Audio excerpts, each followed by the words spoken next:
Hello everyone, my name is Jacob Perrone, and I'm here to present my data mining case study on click quality systems. So the agenda I'm going to follow for this presentation is an executive summary, the problem statement, key challenge, solution implementation, and then a possible alternative solution. Click fraud is a major issue in online advertising, and Microsoft updated their filtration system, which now uses a rule-based decision-making and a centralized filtration logic module. This is done to aid in detection of fraudulent traffic and also to aid in scalability for other large-scale companies that might be suffering from click fraud.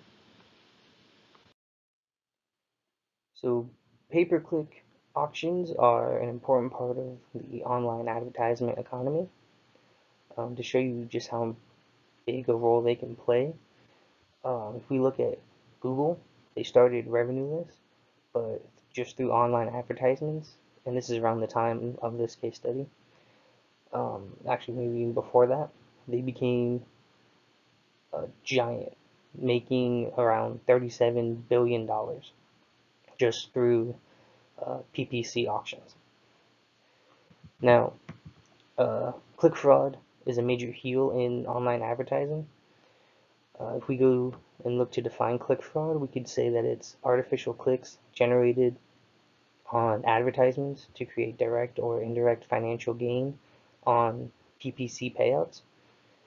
This leads to advertisers having to pay for clicks that don't convert, which then leads them to have to lower their bids.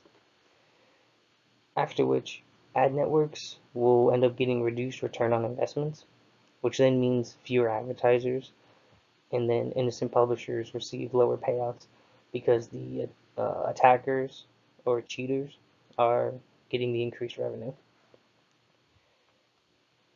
Now, some examples of click fraud cases that you can see below.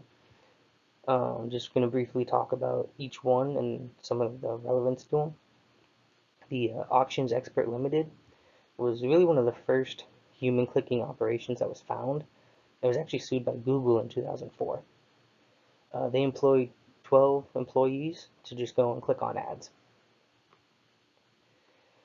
So now looking at ClickBot A, which is a larger scale botnet that used 100,000 computer botnet to execute a sophisticated low frequency click fraud attack.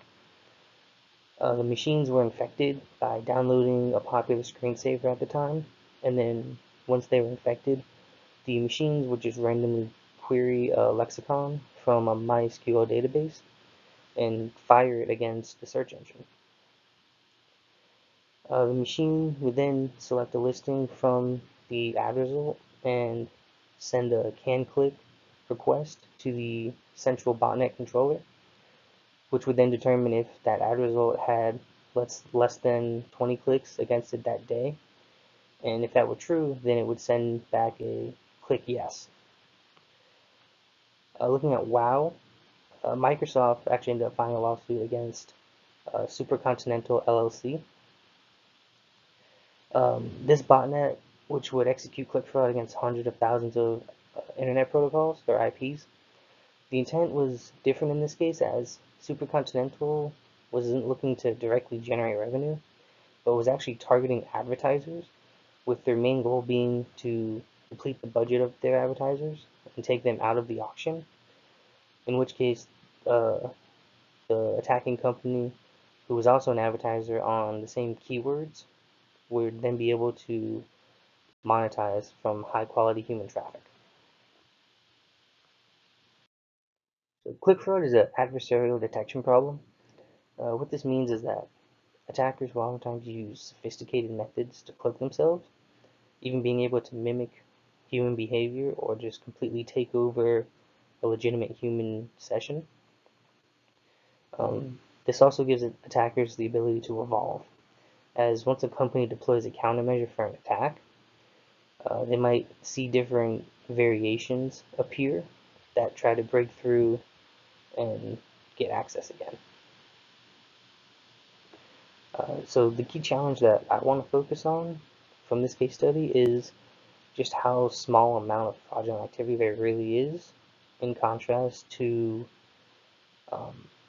just the large nature, the large volume that these companies deal with, and also how fast they need to be able to deal with fraudulent activity. Just for a sense of scale, in this case study, Microsoft reported that at the time, the traffic that they serviced was about 1 billion events per hour that needed to be scored. So whether it was fraudulent or bot generated. And at this time, that was more than 300 times the events than US credit card transactions.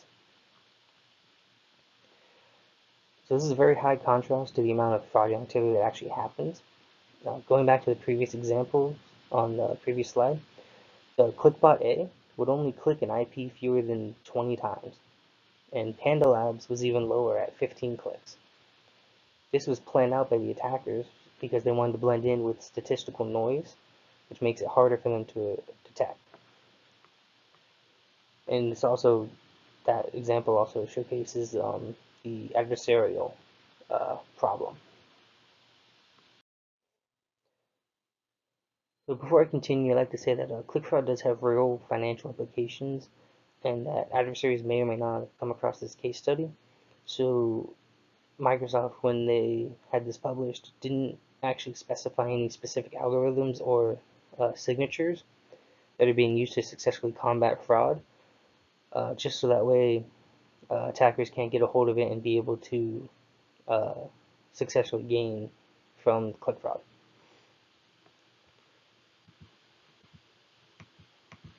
So the solution to a click fraud problem that Microsoft developed came in the form of updating their filtration system, which follows some of these guiding principles that are outlined below. Lossless processing was redesigned so that every impression, click, and conversion event would be processed so that Microsoft would be able to see the filtered and the unfiltered data.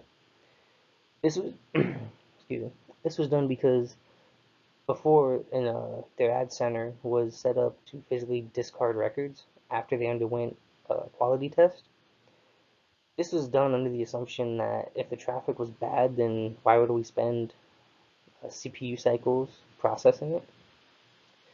Well, due to that, their throughput significantly dropped. So what this means is that more records were coming in than what was actually going out, which in turn led to executive escalation, which required manual investigations to resolve that. The next principle is called rapid update capabilities. This comes from early stage development in that the filtration logic in their previous ad center was scattered between different components and systems, which made it very hard to update the filtration logic. And not only that, but it also made it very difficult to test feature updates and even respond to attacks, as multiple components and systems had to be inspected. Now, for the updated filtration system, Microsoft isolated that logic into a centralized decision point, which they ended up calling the Minerva module, which you actually see in the next slide in a schematic. Now, all the filtration decisions are sent to that module, and then they're flowed downstream to all the components slash systems in the architecture. This actually brought a great benefit, as now testing and deployment is centered around one module, not multiple systems. And a hotfix update can be deployed in production, as well as now Microsoft can be a lot faster at responding to fraudulent attacks. So as we all know, there's a variety of machine learning algorithms that can be used to solve classification problems. Microsoft actually ended up going with a rule representation for its large-scale fraud detection advantages. Some advantages include adaptability, updatability, ease of integration from like other teams in the company, ease of interpretation, ease of troubleshooting. It also supports machine and human rules. And two of the most important advantages that I see is that now every filtration decision has a reason, and also that any bad rules that are there are easily identifiable. So every rule has a what's called a rule ID, which is its identification. And for reporting the model outcome, which is whether it's classified as filtered or not filtered, as well as that rule that fired, the rule ID is both reported with the outcome. So this allows the Microsoft team to see, okay, why traffic goes through or why does it not go through, and what rule is causing that. Now, every rule that's being reported also is reported with an accuracy. So this allows the rules to kind of be measured to see which ones are performing and which ones are underperforming. The poorly performing rules can be removed or changed without actually detrimenting the rest of the model. So rule bitmaps are used as multiple rules could fire for any given input. So this helps decide what a winning rule for reporting, as well as also allows you to see all the fired rules, that the rules that fired for the outcome as well. And it can all be reported for analysis and to see how the rules interact with each other. The bit position in the bitmap doubles as the rule priority, with lower bits given a higher priority. Now, I have an example here on the slide with a 8-bit map right here. You're going to start from right to left, so it's rule 1, rule 3, and rule 7 that fired. And the winning rule would be the lowest bit, which would be rule 1. It would be classified as the winning rule in the report. Now, the logic behind filtration is considered flighted. This is done by executing multiple parallel models at the same time as the deployment algorithm is running.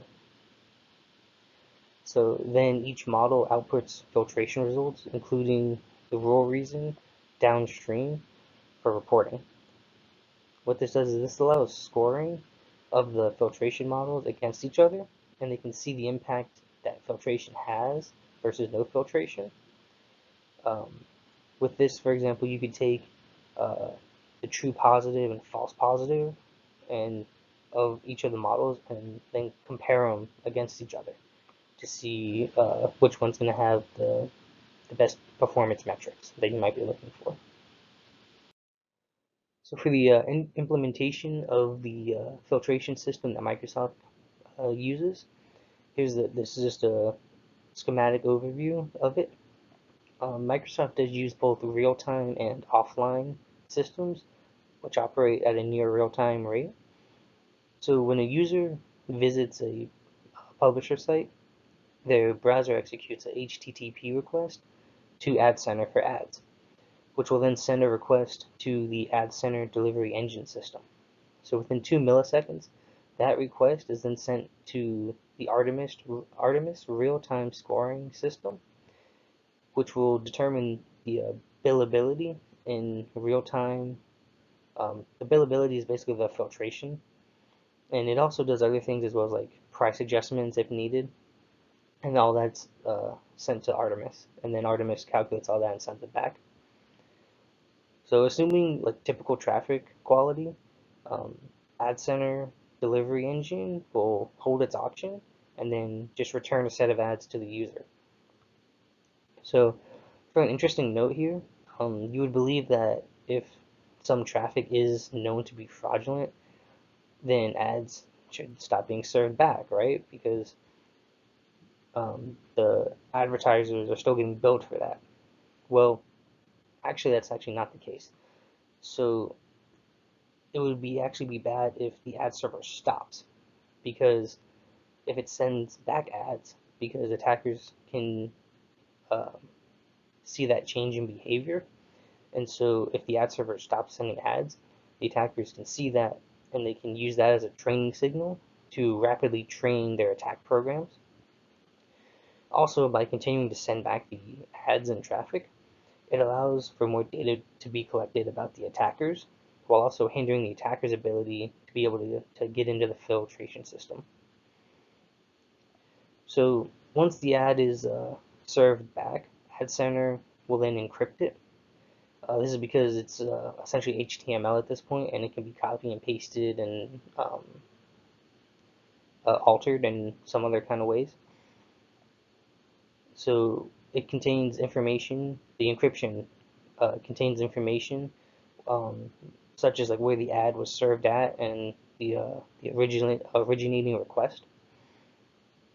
So when a user ends up clicking on an ad, they get redirected to the ad via the ad center redirection server, and it actually records that click.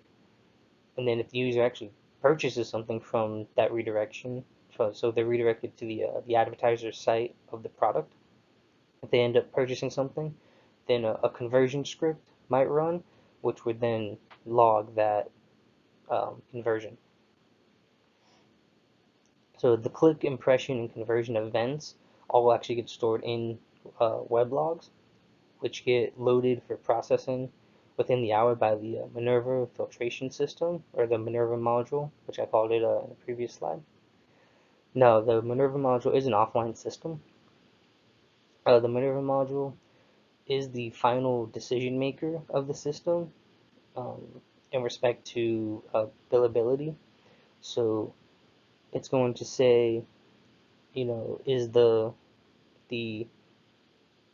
uh, event billable or not? Like, is this a legitimate non-fraudulent case? So what this it actually respects all the non-billable decisions of the Artemis module, and all it really just reclassifies any billable events to non-billable, but it also has much more resources to use on the traffic quality. And then once it makes that final decision, it just flows downstream to the reporting systems, which will then generate the advertiser reports. So the architecture also has some other systems that aid in the detection process. The fraud workbench is used by the human fraud ops team to review customers and disable their accounts if needed. It's an automated machine learning module which runs every hour, and it creates probabilities of fraud, which is then outputted to the fraud ops team. It's designed similar to the filtration system that was mentioned previously, in that it does use rule-based decisions, and it's also visible to the human team, which can then make further actions from it. The blacklist capture system pulls third-party IP data to assess whether the IPs are legitimate and billable, and it runs about every 15 minutes. Crawlers are sent to publisher sites to analyze the content and then compare it to collected data that they have. They essentially scan for keywords. They look for deceptive practices and links to like known fraudulent providers. Bot instrumentation is a technology that um, it looks for a remote measure that detailed investigations of traffic sources. So it basically just looks at the traffic sources and gives you a detailed investigation of it, whether it's legitimate or not. Packet sniffers are weblogs that sample 100% of HTTP protocol headers in requests received by the ad center. So this allows for a deeper analysis into the origin of traffic to see how likely it is that it's being produced um, automatically. So firstly, I do want to say that I agree with the solution presented by Microsoft for click fraud. I think that with large-scale click fraud detection that Microsoft has to deal with, having this rule-based decisions was a very good choice.